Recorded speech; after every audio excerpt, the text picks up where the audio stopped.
Class 8। अभी जो आपने टॉपिक पढ़ा था विटिसाइड्स, उसी का एक टॉपिक है फेरोमोन्स। अभी फेरोमोन्स क्या है देखिए। फेरोमोन्स दरअसल क्या होता है, इको फ्रेंडली केमिकल्स होता है। केमिकल ही है लेकिन इको फ्रेंडली है। इसका by using them scientist lure adult mail insects into special traps and prevent them from breeding.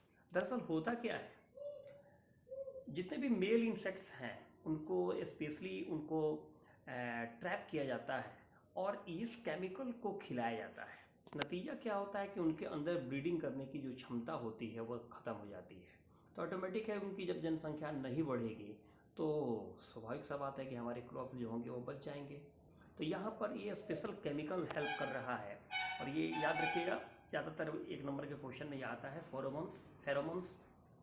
याद रखना है कि फेरोमोन्स दरअसल क्या इको फ्रेंडली केमिकल्स हैं। यह भी कहीं ना कहीं इंसेक्ट्स के ब्रीडिंग को रोकता है या इंसेक्ट्स से हमारे क्रॉप्स को बचाता है। अब है हार्वेस्टिंग। कहता है the process of cutting and gathering of crops, यानी वह तरीका जिसके द्वारा हम अपने क्रॉप्स को काटते हैं, उनको कलेक्ट करते हैं, इस क्रिया को हार्वेस्टिंग कहा जाता है। और यह भी या तो आइदर मैनुअल होगा नहीं तो बाई मशीन होगा।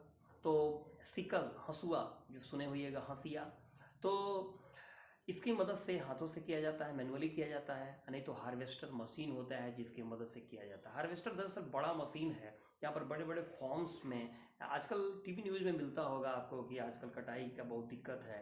तो पंजाब हरियाणा के में का जो समाचार देता होगा उसमें जरूर सुनने को मिलता होगा। तो हार्वेस्टर की मदद से वहाँ पर, क्योंकि बड़े बड़े फॉर्म्स होते हैं, तो वहाँ पर इनका कटिंग किया जाता है, हार्वेस्टिंग किया जाता है। अब है थ्रेशिंग।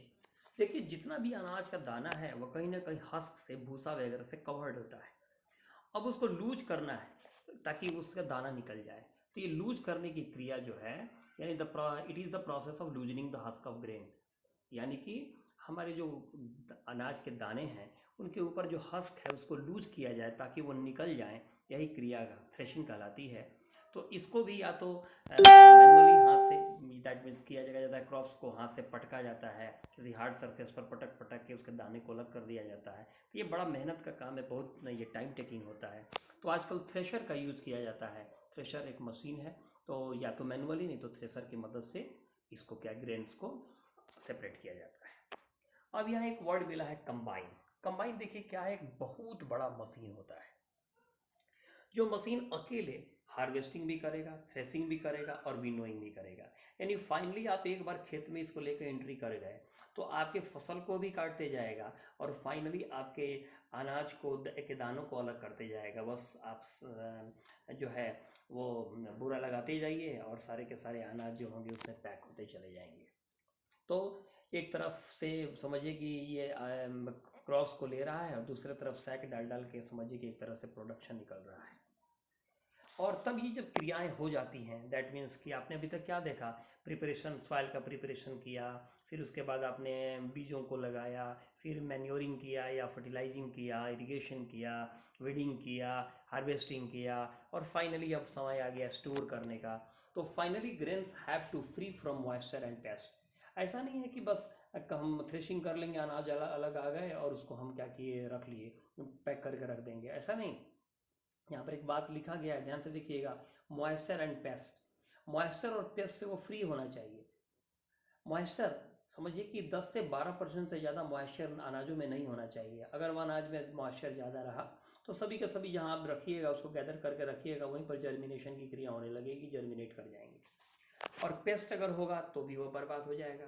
तो याद रखिए उसमें पेस्ट नहीं होना चाहिए, धूल वगैरह नहीं होना चाहिए, मॉइस्चर नहीं होना चाहिए, बिल्कुल सुखा करके बढ़िया फ्रेश दानों को पैक करके रखा जाता है। और जो छोटे छोटे किसान हैं वो तो अपने छोटे छोटे जगह पर रख लेंगे, लेकिन बड़े स्तर पर सोचिए, देश के स्तर पर अनाजों को फाइनली गवर्नमेंट खरीदती है। जैसे आज सुने होइएगा पैक्स का नाम। तो पैक्स जो संस्था बनाई है गई है वो इसलिए बनाई गई है कि किसानों से वह संस्था अनाजों को खरीद ले और फाइनली गवर्नमेंट के पास वो चला जाए। तो ये इन अनाजों को स्टोर किया जाता है ग्रैंडरीज में या सीलोज में। बहुत बड़े बड़े स्टील से बने हुए ये बड़े बड़े गोलाकार स्ट्रक्चर होते हैं, बहुत बड़े बड़े, जिसमें हजारों हजार टन हम लोग डाल सकते हैं, सैकड़ों टन टन डाल सकते हैं। तो बड़े लेवल पर अगर देखा जाए गवर्नमेंट के लेवल पर, तो इसको स्टोर ऐसे ही स्टोर किया जाता है। और जनरली इंडिया में स्टोरिंग करने की जो का काम दी गई है वह FCI को दी गई है, फूड कॉरपोरेशन ऑफ इंडिया। इस बात को याद रखना है, फूड कॉरपोरेशन ऑफ इंडिया को दी गई है। एक और बात मैं यहीं पर साथ में बता देता हूँ, ध्यान रखिएगा। FCI यानी कि फूड कॉरपोरेशन ऑफ इंडिया, इसको दिया गया है ताकि ये क्या करे, ये आपका कलेक्ट करे और हर ज़िले में अपना स्टॉक रखे। जैसे देखिए अभी प्रॉब्लम आ गया है, गवर्नमेंट को सप्लाई देना है सारे लोगों को ताकि अनाजों की कमी नहीं आवे। तो सोचिए अगर दिल्ली में अगर ये रहता या बॉम्बे में रहता FCI, पूरे देश लेवल का स्टॉक वहीं रहता, तो वहाँ से बिहार या मोतिहारी आने में कितना प्रॉब्लम आता, या किसी भी जगह हिंदुस्तान के किसी भी जगह जाने में कितना प्रॉब्लम रहता। तो इस प्रॉब्लम को दूर करने के लिए लगभग हर डिस्ट्रिक्ट में ही कहीं ना कहीं स्टोर करके रखा जाता है। एक और है बफर स्टॉक। बफर स्टॉक के बारे में जान लीजिए। ये गवर्नमेंट का अपना स्टॉक होता है, इमरजेंसी स्टॉक है, एक तरह से कह सकते हैं आप इमरजेंसी स्टॉक। इमरजेंसी स्टॉक ये दरअसल क्या करता है, ये गवर्नमेंट के द्वारा जो भी खरीद करके, किसानों से खरीद करके जो अनाज रखी जाती है उसको ये बड़े पैमाने पर स्टॉक करके रखता है। और यहाँ इसलिए स्टॉक करके रखा जाता है कि कभी किसी क्षेत्र में फ्लड आ गया या ड्रॉट आ गया या किसी भी कारणवश अगर प्रोडक्शन कम हो गया, तो वहाँ के लोगों को तो खाना देना गवर्नमेंट का काम है। तो देश में कभी प्रॉब्लम, जैसे आज देश प्रॉब्लम अगर फेस कर रहा है, तो ऐसे कंडीशन में भी लोगों को प्रॉपरली खाना मिल सके, तो इसके लिए गवर्नमेंट स्टॉक करके रखती है। और उसी स्टॉक ऑफ ग्रेन को हम लोग बफर स्टॉक कहते हैं। Okay, bye.